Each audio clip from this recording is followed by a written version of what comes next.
본격적인 사연 시작 전 구독과 좋아요, 알림 설정 눌러주세요. 오늘 들려드릴 이야기는 누구에게도 말하지 못한 하지만 우리 가슴속에 한 번쯤 품어봤을 법한 뜨거운 비밀에 관한 것입니다. 그 낯선 남자를 본 순간 죽었던 세포들이 하나둘 살아나기 시작했습니다. 숙소로 돌아와 샤워를 하는데 거울에 비친 제 몸이 예전과는 달라 보였습니다. 나이가 들었어도 여전히 굴곡이 남아있는 제 가슴과 허리선을 보며 그 남자의 두툼한 손이 내 살결에 닿으면 어떨까 하는 야릇한 상상을 하게 된 거죠. 미쳤나봐, 혜수가. 너 왜 이러니? 스스로를 나무랐지만 몸의 반응은 정직했습니다. 그 남자의 탄탄한 가슴팍에 얼굴을 묻고 그 후끈한 살냄새를 맡고 싶다는 생각에 밤잠을 설치고 말았습니다. 내 안의 깊은 곳이 이토록 무언가를 원하고 있었다는 사실이 당황스러우면서도 묘하게 설렜습니다. 이것은 단순히 주책을 떠는 게 아니었습니다. 나도 아직 여자이고 싶다는, 누군가에게 뜨겁게 사랑받고 싶다는 간절한 신호였던 겁니다. 그날 밤 저는 이불을 꼭 껴안은 채 그 남자의 시선을 떠올리며 뜬 눈으로 밤을 지새웠습니다. 환갑을 맞이하던 날 저는 남편에게 선언했습니다. 나 딱 일주일만 혼자 여행 다녀올게. 남편은 귀찮다는 듯 고개만 끄덕이더군요. 그렇게 도착한 남해의 작은 어촌 마을. 파도 소리만 들리는 그곳에서 저는 평생 잊지 못할 장면을 보고 말았습니다. 해질녘 숙소 뒤편 한적한 자갈밭을 걷고 있었죠. 그런데 저 멀리서 한 남자가 바다 수영을 마치고 걸어 나오고 있더라고요. 60대 초반쯤 되어 보이는 그 남자는 우리 나이대 남자들에게서 흔히 보이는 축 처진 뱃살 하나 없이 몸이 아주 탄탄했습니다. 젖은 머리카락을 털며 걸어오는데 어깨가 어찌나 넓고 떡 벌어졌는지 저도 모르게 마른 침이 꿀꺽 넘어갔습니다. 그는 아무도 없다고 생각했는지 걸치고 있던 얇은 수건까지 벗어 던지고는 맨몸으로 바닷바람을 맞았습니다. 세상에, 그 사람의 그곳이 얼마나 크고 묵직해 보이는지. 저는 부끄러운 줄도 모르고 바위 뒤에 숨어 그 모습을 훔쳐봤습니다. 제 몸 안에서 잊고 살았던 뜨거운 기운이 확 끼쳐 올라오더라고요. 그때였습니다. 그 남자가 갑자기 고개를 돌려 제가 숨어있는 쪽을 빤히 쳐다봤습니다. 눈이 마주친 순간 심장이 입 밖으로 튀어나오는 줄 알았습니다.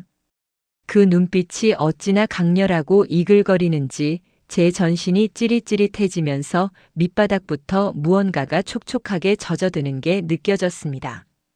제 이름은 혜숙입니다. 지난 30년 넘게 누구 엄마로만 불리며 살았죠. 남편과는 잠자리를 안 한 지 벌써 10수년이 넘었습니다. 같은 침대에 누워 있어도 벽을 보고 자는 게 당연한 사이였죠. 저는 제 몸이 이제는 그냥 늙어버린 아무 쓸모없는 나무 토막인 줄로만 알았습니다. 그런데 그 낯선 남자를 본 순간 죽었던 세포들이 하나둘 살아나기 시작했습니다. 숙소로 돌아와 샤워를 하는데 거울에 비친 제 몸이 예전과는 달라 보였습니다. 나이가 들었어도 여전히 굴곡이 남아있는 제 가슴과 허리선을 보며 그 남자의 두툼한 손이 내 살결에 닿으면 어떨까 하는 야릇한 상상을 하게 된 거죠. 미쳤나봐, 혜수가. 너 왜 이러니? 스스로를 나무랐지만 몸의 반응은 정직했습니다. 그 남자의 탄탄한 가슴팍에 얼굴을 묻고 그 후끈한 살 냄새를 맡고 싶다는 생각에 밤잠을 설치고 말았습니다. 내 안의 깊은 곳이 이토록 무언가를 갈망하고 있었다는 사실이 당황스러우면서도 묘하게 설렜습니다.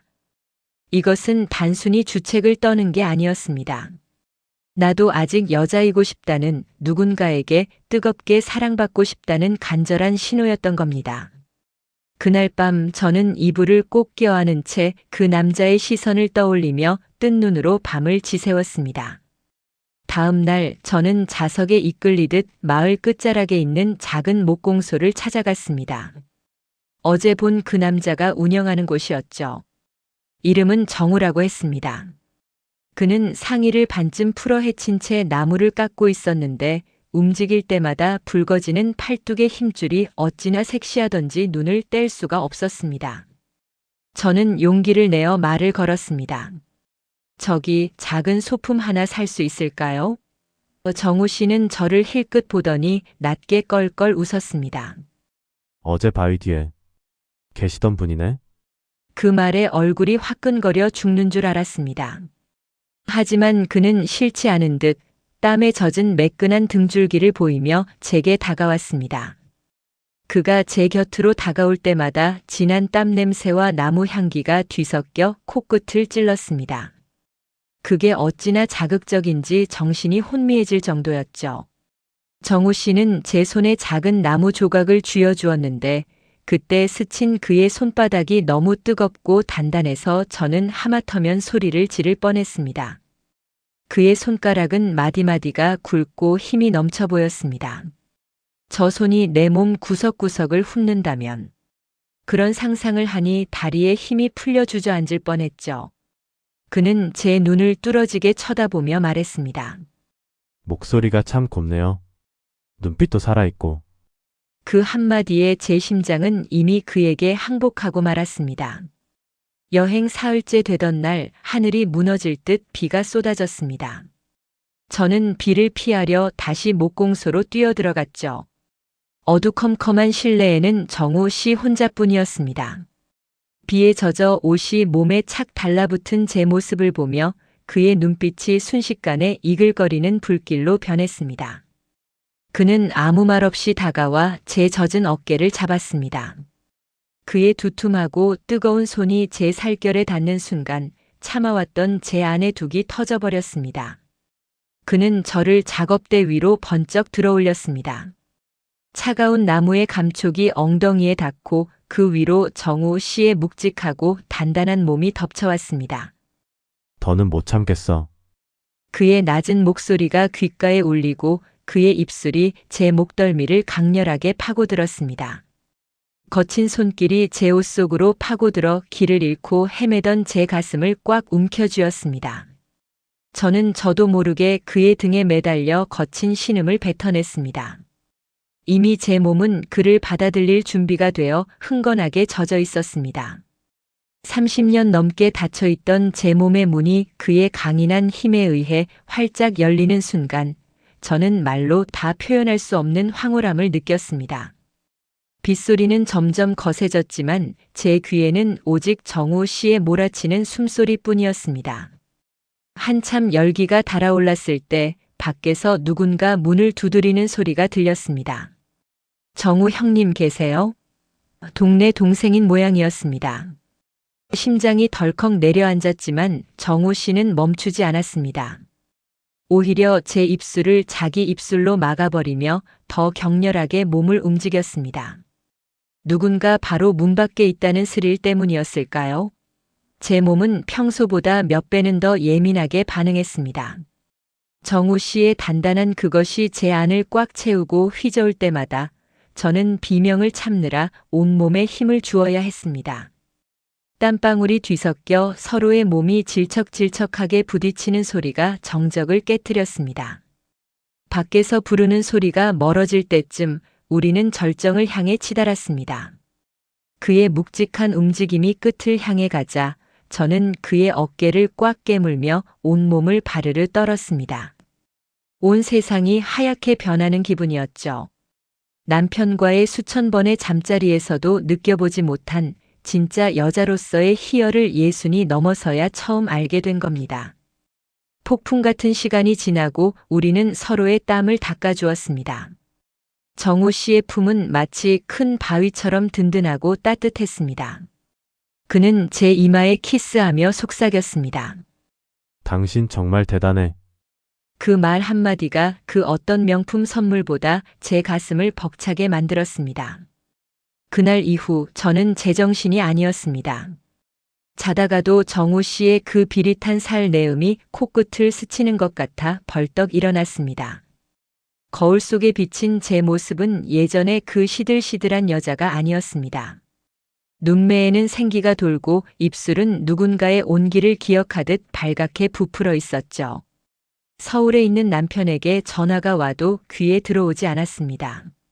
오직 제 머릿속엔 정우 씨의 우람한 팔뚝과 저를 안아주던 그 화끈한 열기뿐이었습니다. 내가 이래도 되는 걸까? 하는 죄책감도 잠시뿐, 제 몸은 이미 정우 씨라는 강력한 마약에 중독되어 버린 것 같았습니다. 밤마다 침대에 누워 제 손으로 제 몸을 더듬어 보았습니다.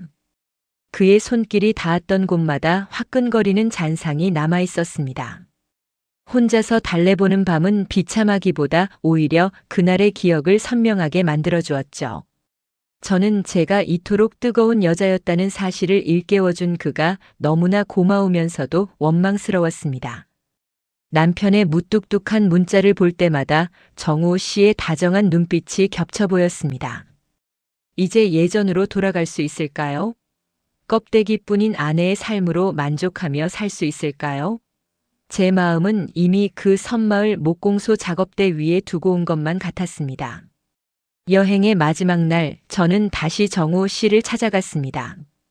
그는 마치 제가 올 줄 알았다는 듯 손을 씻고 기다리고 있더군요. 그는 제 손을 잡더니 바닷가로 저를 데려갔습니다. 그의 손은 여전히 뜨겁고 듬직했습니다. 혜숙 씨, 서울 가지 말고 여기 나랑 같이 있으면 안 될까? 그가 던진 직구에 제 가슴이 덜컥 내려앉았습니다. 모든 것을 버리고 이 남자의 아내가 되어 매일 밤 그의 탄탄한 품에서 잠들 수 있다면 얼마나 행복할까요? 하지만 제게는 자식들이 있고 지켜온 가정이 있었습니다. 우리는 마지막으로 해변 옆 작은 펜션에서 밤을 보냈습니다. 이별을 예감한 듯 우리의 몸짓은 그 어느 때보다 격렬하고 애절했습니다. 그는 제 몸 구석구석을 마치 보물 다루듯 소중히 어루만졌고 저 또한 그의 우람한 육체를 제 영혼에 새기듯 꽉 껴안았습니다. 그의 묵직한 것이 제 안 깊숙이 들어올 때마다 저는 눈물을 흘렸습니다. 기억할게요. 당신이 나를 여자로 만들어준 이 순간을. 우리는 서로의 이름을 부르며 밤이 새도록 뜨겁게 타올랐습니다. 새벽녘 잠든 그의 얼굴을 뒤로하고 저는 조용히 짐을 챙겨 나왔습니다. 지금 저는 서울로 향하는 KTX 기차 안에 앉아 있습니다. 창밖으로 스치는 풍경들이 제 마음처럼 어지럽네요. 제 가방 안에는 정우 씨가 마지막에 몰래 넣어둔 그의 목공소 주소와 언제든 기다리겠다는 쪽지가 들어 있습니다. 그리고 지금 제 휴대폰에는 남편의 문자가 와 있습니다. 역으로 데리러 갈까? 저녁에 동창회 가야 하니까 빨리 와. 여전히 제 마음을 전혀 모르는 건조하기 짝이 없는 남편의 말입니다. 여러분, 저는 이제 어떤 선택을 해야 할까요? 나를 여자로 봐주지 않는 남편 곁에서 죽은 듯이 남은 생을 보낼까요? 아니면 모든 비난을 감수하고라도 나를 뜨겁게 타오르게 만든 그 남자에게로 다시 돌아갈까요? 인생의 황혼기에 찾아온 이 지독한 열병을 여러분은 어떻게 생각하시나요? 만약 여러분이 저라면 그 단단한 유혹을 향해 발길을 돌리시겠습니까? 댓글로 여러분의 진솔한 의견을 들려주세요. 저 해수기에게 지혜를 빌려주세요. 여러분의 가슴속 숨겨진 이야기도 언제든 환영합니다. 영상이 좋으셨다면 구독과 좋아요 잊지 마세요. 감사합니다.